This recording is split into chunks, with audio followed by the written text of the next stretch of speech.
আমাদের শেষ দাবি হচ্ছে যতক্ষণ পর্যন্ত সরকার থেকে যারা ম্যান্ডেট রাখে যে যারা বললে নামটা পরিবর্তন হবে তারা যতক্ষণ পর্যন্ত আমাদের সাথে না বসতে চাচ্ছে বা আমাদের কোনো আশ্বাস না দিচ্ছে ততক্ষণ পর্যন্ত আমরা এই রেল স্টেশন ছাড়ব না।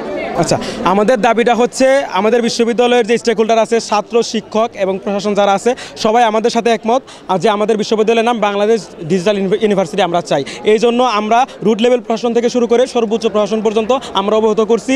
এই 1 মাস থেকে আমরা আন্দোলন করে যাচ্ছি। 12 দিন থেকে আমরা একাডেমিক এবং অ্যাডমিন বন্ধ রাখছি এবং দিন শেষে যখন কোনো কিছুতে আমরা সাই পাচ্ছি না তখন আমরা আজকে এই রেলপথ অবরোধ করতে বাধ্য হচ্ছি। আমাদের একটাই দাবি, যারা ম্যান্ডেট রাখে, যারা প্রশাসনে আছে তারা আমাদের বিশ্ববিদ্যালয়ের নামটা অতি দ্রুত বাস্তবায়ন করে অধ্যাদেশ জারি করে দিবে।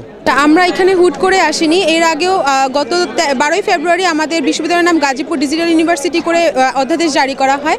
এরপর আমরা শিক্ষা উপদেষ্টার একান্ত সচিব, ইউজিসির চেয়ারম্যান, আমাদের বিশ্ববিদ্যালয়ের প্রশাসন এবং জেলা প্রশাসকের কাছে আমাদের গণস্বাক্ষরযুক্ত স্মারকলিপি জমা দিয়েছি, কিন্তু তারপরও তারা কোনো পদক্ষেপ গ্রহণ করেননি এবং আমরা আজকে 11তম দিন শেষ করে 12তম দিনে এসে আমরা এখানে রেল অবরোধ করতে বাধ্য হয়েছি এবং যতক্ষণ আমাদের দাবি বাস্তবায়ন করা হচ্ছে আমরা এখান থেকে উঠছি।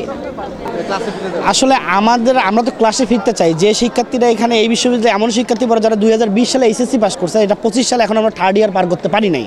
তো আমরা ক্লাসে খুব দ্রুত ফিরতে চাই। আমাদের কথা হচ্ছে আমাদের যে মেসেজটা এটাকে তো গ্রহণ করতে হবে, এটাকে ওভারলুক করা যাবে না। আমরা চাই শিক্ষা উপদেষ্টার জায়গা থেকে শিক্ষা উপদেষ্টা নিজে আমাদেরকে লিখিতভাবে আশ্বাস দিক, তবে আমরা এখান থেকে সরে যাব।